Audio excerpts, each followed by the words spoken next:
50 000 ans. C'est la durée du jour du jugement. Ce n'est pas juste un moment, c'est un voyage. Un voyage que chaque âme créée depuis Adam jusqu'au dernier être humain doit parcourir. Le prophète Mohammed, paix et bénédiction sur lui, a expliqué en commentant la sourate 70, verset 4, que les gens se tiendront debout devant le Seigneur des mondes pendant une demi-journée, mais cette demi-journée est égale à 50 000 ans. Imaginez-vous debout, immobile, pendant une période plus longue que toute l'histoire de l'humanité, attendant simplement que le jugement commence. Mais voici la vérité qui doit toucher votre cœur. Pour le croyant, ce temps paraîtra aussi court qu'entre les prières du Duhar et de l'Asr. En revanche, pour l'hypocrite et le mécréant, chaque seconde de ces 50 000 ans sera ressentie. Où vous tiendrez-vous sur cette chronologie ?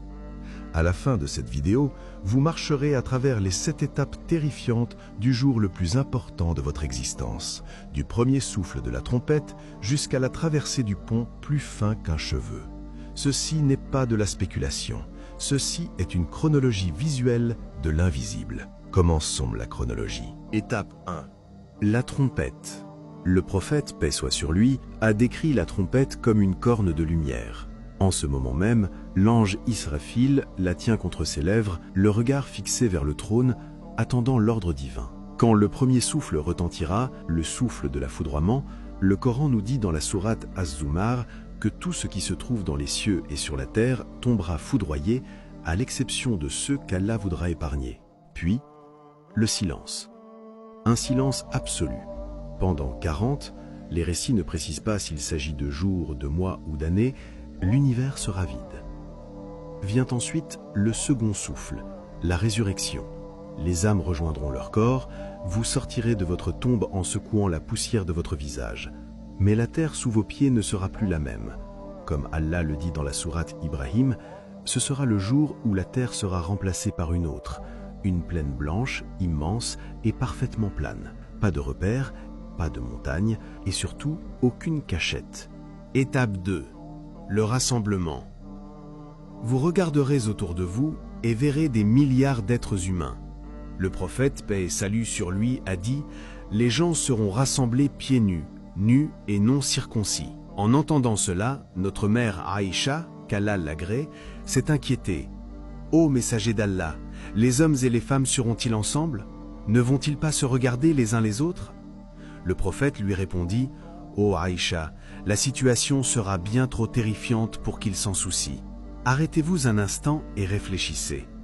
Imaginez une peur si intense, un choc si profond que vous ne réalisez même pas votre propre nudité. Ce jour-là, vous n'aurez pas de bagages, pas de téléphone, pas de compte bancaire.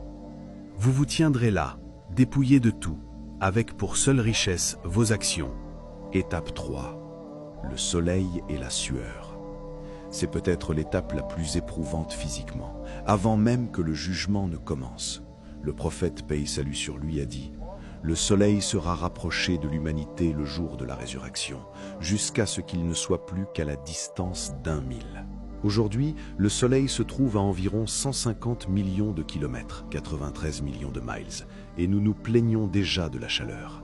Imaginez-le à seulement 1 000 au-dessus de vos têtes. Un hadith dans Sahih Muslim nous apprend que les gens seront submergés par leur propre sueur, selon la gravité de leurs actes.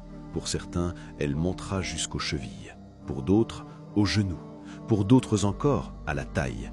Et pour certains, le prophète sallallahu alayhi wa sallam a précisé, en pointant sa propre bouche, que la sueur les bridera. Ils se noieront littéralement dans le fruit de leur péché. Mais regardez le contraste.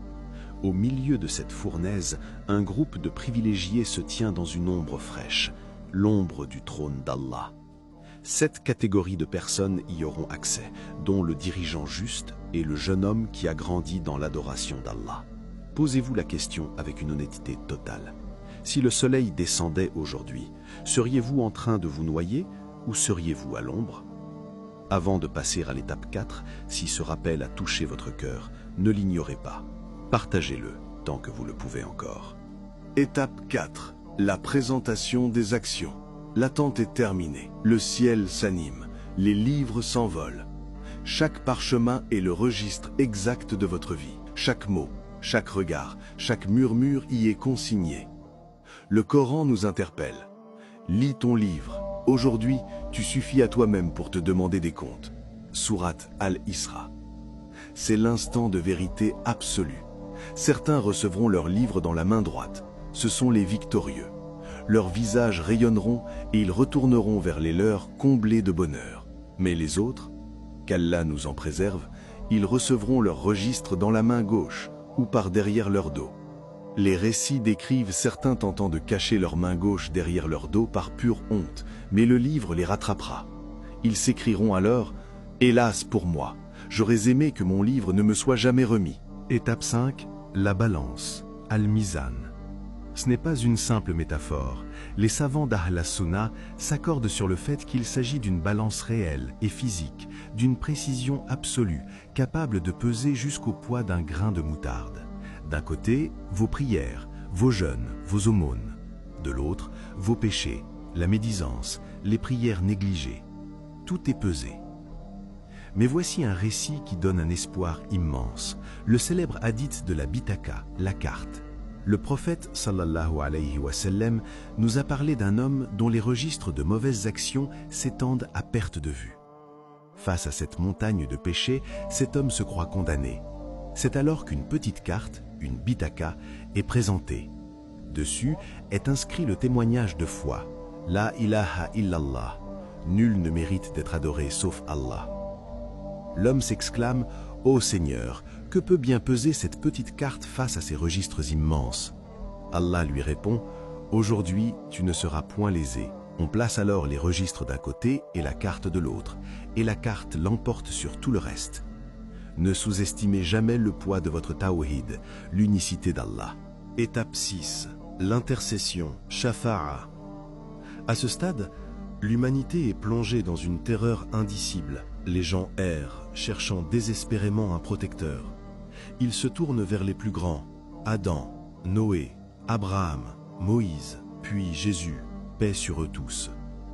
Ils les supplient d'intercéder auprès d'Allah pour que le jugement commence enfin.